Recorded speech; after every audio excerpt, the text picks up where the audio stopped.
Right now, as you're reading this, 1 out of every 2 children believes the world is ending. This isn't metaphorical. A massive global study of 10,000 young people across 10 countries revealed something staggering.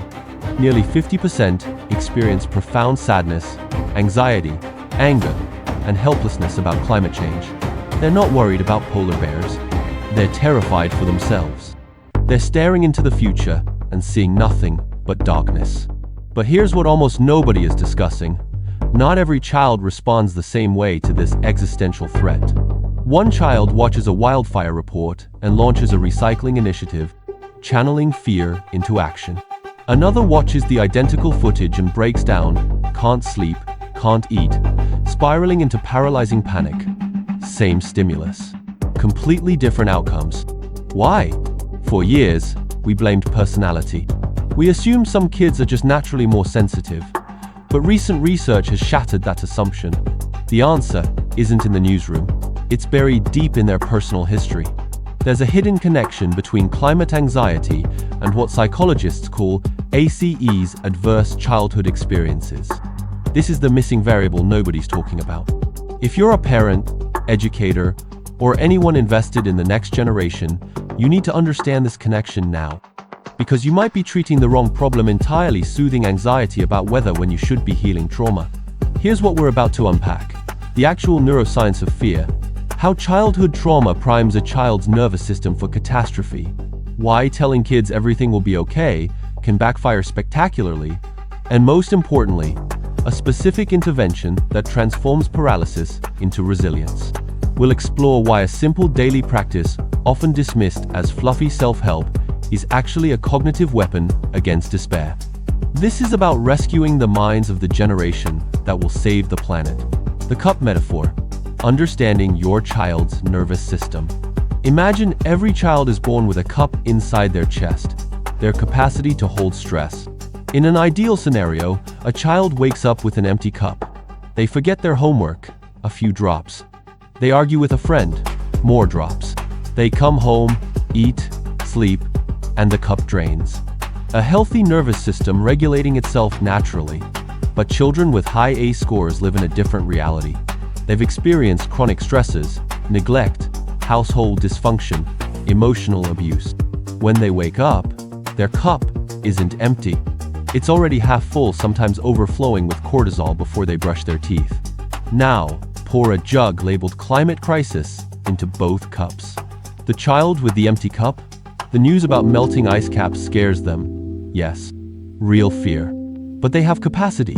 They can process it, discuss it, take action. Their brain stays online. The child with the already full cup experiences something else entirely.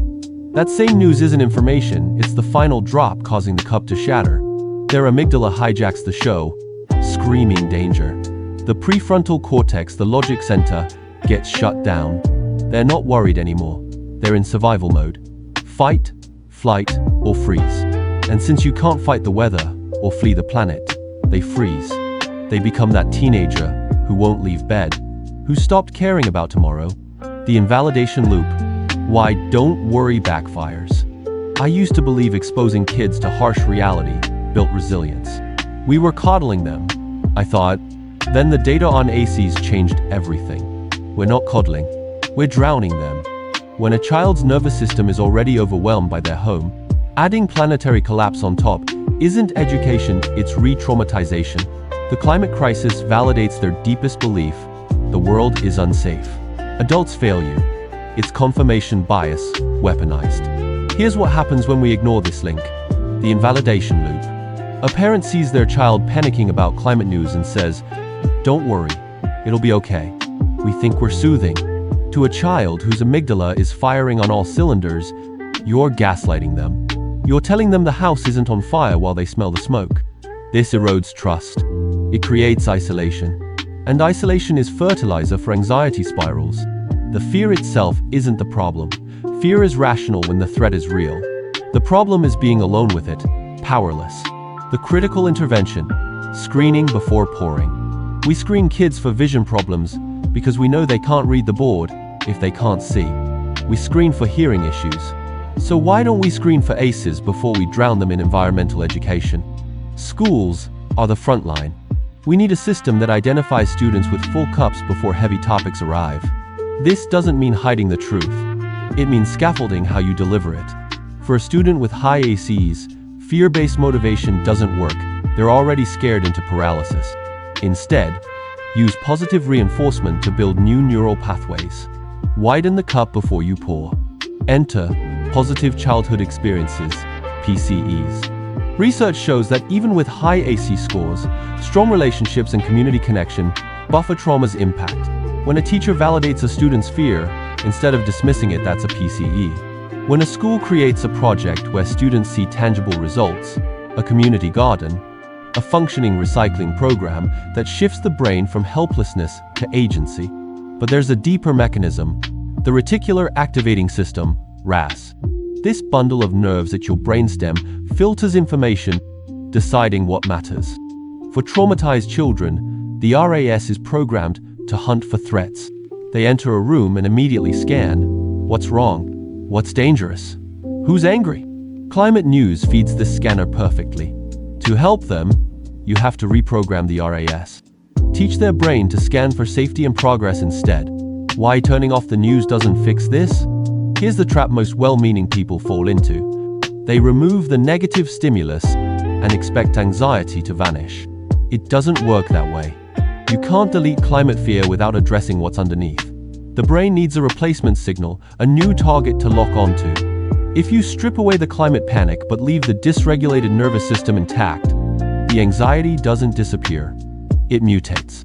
It reattaches to grades, social status, body image. You've treated the symptom, not the disease. The root cause is always the dysregulated nervous system. The Voldemort Effect, why silence makes it worse. Here's where it gets controversial. Some argue we should shield kids completely from climate information until they're older, but silence sends its own message. This problem is so terrifying that even adults won't speak its name. That's the Voldemort effect. The monster grows bigger in the darkness. The real antidote to anxiety isn't avoidance. It's exposure paired with competence. Show them the problem? Yes. But immediately pair it with tools to handle it. Show them that while the cup might overflow, they have the power to empty it, drop by drop. Silence validates their fear that the situation is hopeless. Transparent action proves it's not.